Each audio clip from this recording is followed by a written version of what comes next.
अगर आपकी 1.5 साल से ये खारिश सही नहीं हो रही तो देन कोई ना कोई सोर्स है आपके पास जहां से ये आपको जो जरासीम है वो अभी भी आपको जो है अटैक कर रहा है और आपकी खारिश सही नहीं हो रही।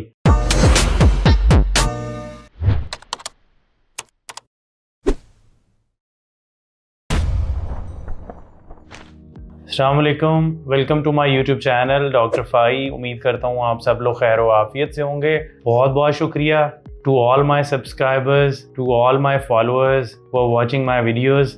My channel is going to get monetize soon और सब आपकी बदौलत है। बहुत शुक्रिया। अभी मेरी एक वीडियो जो है वो सबसे जो ज़्यादा देखी जा रही है या पसंद की जा रही है, दैट्स अबाउट स्केबीज़, जो सूखी खारिश के बारे में। और आई थिंक इसको 3-4 महीने पहले मैंने अपलोड किया और अभी आज तक मेरे ख्याल तकरीबन 17,000 जो है वो व्यूज़ उस पर आ चुके हैं। और उसके बाद वहाँ से लोगों ने नंबर लेके बहुत सारों ने व्हाट्सएप मैसेजेस किए।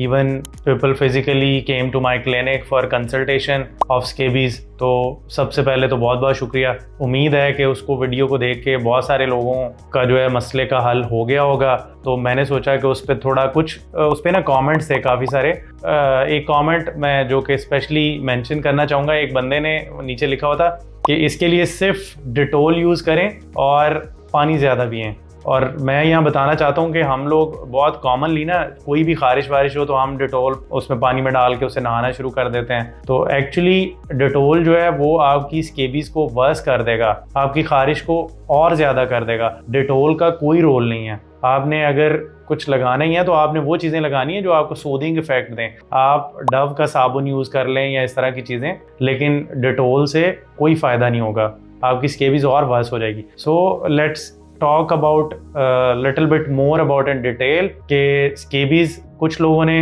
नीचे कमेंट किए जी हमें 1.5 साल हो गया है, ये जो चीज़ें आपने बताई हैं ये सब हम कर चुके हैं। तो मैं फिर वही चीज़ आपको कहूँगा, वही बात कि breaking a chain, you have to break a chain. अगर आपकी 1.5 साल से ये खारिश सही नहीं हो रही तो देन कोई ना कोई सोर्स है आपके पास जहाँ से ये आपको जो जरासीम है वो अभी भी आपको जो है अटैक कर रहा है और आपकी खारिश सही नहीं हो रही। तो जैसा कि मैंने पहले बताया था कि जब भी आपने वो परमेथ्रिन लोशन लगाना है तो घर में या आप हॉस्टल में रहते हैं या आप एट वर्क प्लेस हैं तो हर बंदे ने वो लोशन लगाना है। खारिश है या नहीं है, आपने अपना जो टॉवल है वो अलग करना है, आपने अपनी बेड शीट्स अलग रखनी है, आपने अपना ब्लैंकेट या कोई भी चादर जो है वो सबसे अलग कर लेनी है और उसको गर्म पानी से धोना भी है। जिन दिनों में आपने ये लोशन लगाना है, आप क्योंकि अपने आप को डीवर्म कर रहे हैं, उस लोशन ने जो जरासीम है उनको मारना है, तो वो आपकी बेडशीट पे गिरेंगे मर के। तो वो आपने बेडशीट भी धोनी है, आपने खुद भी नहाना है, जैसा मैंने आपको लास्ट वीडियो में बताया कि नहा के लोशन लगाना है और जब आपने सुबह उठना है तो फिर नहाना है। आई थिंक ट्रीटमेंट के बारे में मैं बहुत डिटेल में आपको बता चुका हूँ कि उसको लगाने का तरीका क्या है। और मैं पहले भी ये बात बता चुका हूँ कि बहुत सारे लोगों की स्केबीज़ सिर्फ इस वजह से ठीक नहीं होती। ट्रीटमेंट तकरीबन सारी दुनिया में सेम है। आप हर डॉक्टर के पास जाएंगे तो ट्रीटमेंट आपको ऑलमोस्ट सेम मिलेगा स्केबीज़ का, लेकिन डॉक्टर का जो समझाने का तरीका और आप उसको समझ जाएं ये बहुत इंपॉर्टेंट है। और फिर आप उसको समझ के उसी तरह ट्रीटमेंट कर लें तो दिस इज़ वेरी इंपॉर्टेंट।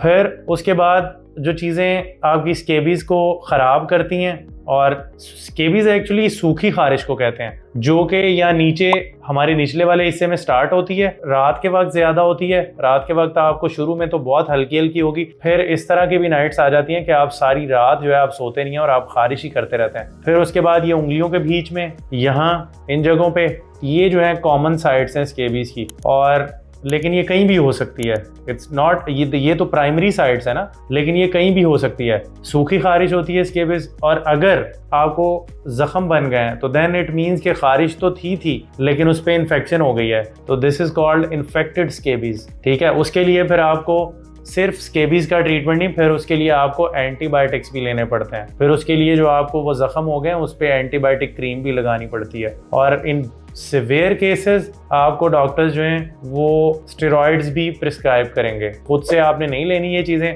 हमेशा क्वालिफाइड डॉक्टर को चेक कराएं, उसके बाद आपको ये चीज़ें प्रिस्क्राइब करते हैं, देन यूज़ इट। और फिर वही बात दोबारा रिपीट करूंगा कि सफाई का बहुत ज़्यादा ख्याल रखना पड़ेगा इसमें आपको, और आपको जो मेडिसिन है वो हो सकता है कि आपने एक बार यूज़ कर ली, देन आपको 2 वीक्स बाद आपको फिर लेनी पड़े या महीने बाद उसका कोर्स फिर करना पड़े।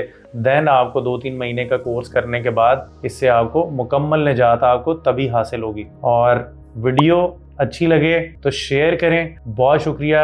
मैं ज़रूर, आप कोई भी कमेंट कर सकते हैं, मेरा नंबर भी अपॉइंटमेंट के लिए मौजूद होता है। And I give free consultation. If you can message me on WhatsApp, आप मैसेज करें, I will give you a free consultation. I have sent lot of prescription to so many patients on my WhatsApp. और अगर आपको कोई specifically, क्योंकि कुछ लोग ना, एक और कमेंट था उसमें वो ये कह रहे थे कि डॉक्टर साहब आप जो है ना ट्रीटमेंट आपने सही से नहीं बताया कि क्या क्या लेना चाहिए। तो मैंने कहा ट्रीटमेंट जो है ना वो एज बेस्ड भी है, आपके वेट बेस्ड भी है, बहुत सारी चीज़ें मैटर करती हैं। You are a male, you are a female, age क्या है आपकी, आप किस एज ब्रैकेट में है, तो फिर आपको जो ओरल मेडिसिन है ऑफ कोर्स वो बच्चों में नहीं दी जा सकती। एवरमेक्टिन जो टैबलेट है वो बच्चों में नहीं इस्तेमाल की जा सकती। ये सारी चीज़ें मैटर करती हैं। तो you can WhatsApp me and I will try to get back to you and I'll answer your all questions. Thank you so much.